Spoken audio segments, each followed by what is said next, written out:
Good day everybody and welcome to my channel. Today we're going to talk about science. Just a first warning, this video displays private fecal content, so any sensitive person should move on to another video. These are baboon spoons.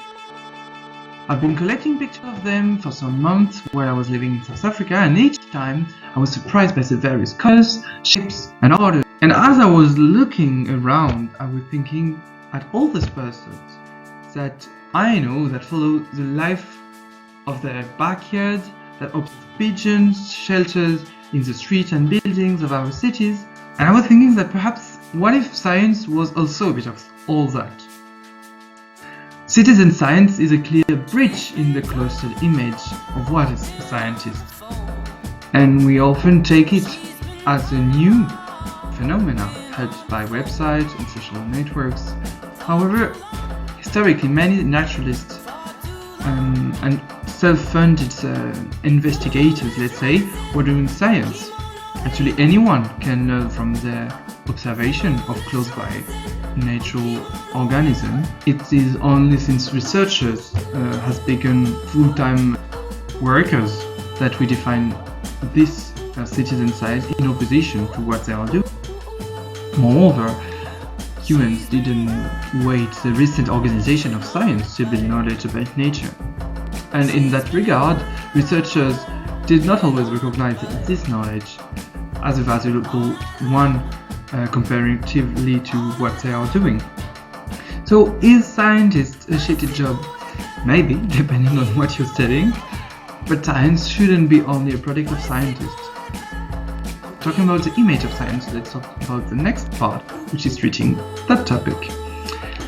When I was little, I didn't know what was a researcher, what was they doing in their life.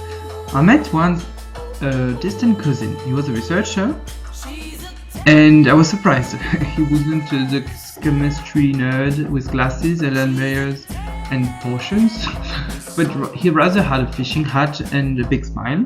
The only two information I kept in mind when I met him were that he was studying geometry and he was coming back from a conference in Brazil. Amazing! I was now imagining my cousin drawing shapes and circles on a whiteboard in Portuguese. O teorema de Pitágoras é uma relação ecêmica que permite blá blá blá. When I recently looked at what he was really doing,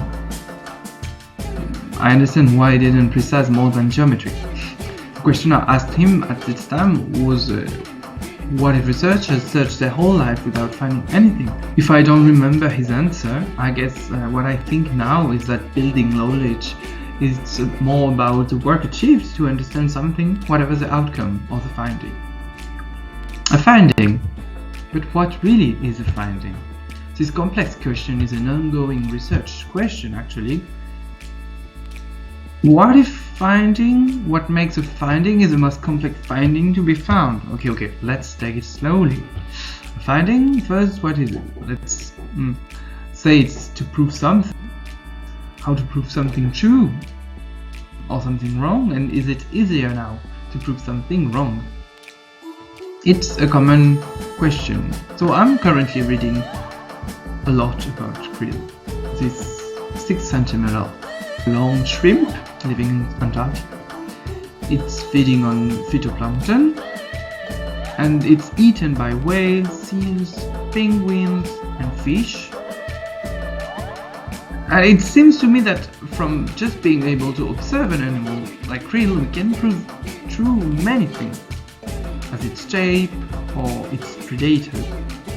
However, it would be more complicated to prove something true at the population scale. To shape krill's distribution, for instance, you will need a lot of observation. And if one observation falls out of your zone, then one could say your prediction was wrong, in a sense. So in that example, it seems almost impossible to prove something true, but really easy to prove something wrong. To conclude, I like to keep in mind science as a social construction, rather than an empirically confirmed one, as it was theorized by constructivists. It is a more easy way to understand science, based on human values and with an essential need of exchange, discussions, meetings, debate. Thanks for your listening, and don't forget to write in the comments what you think about the topic.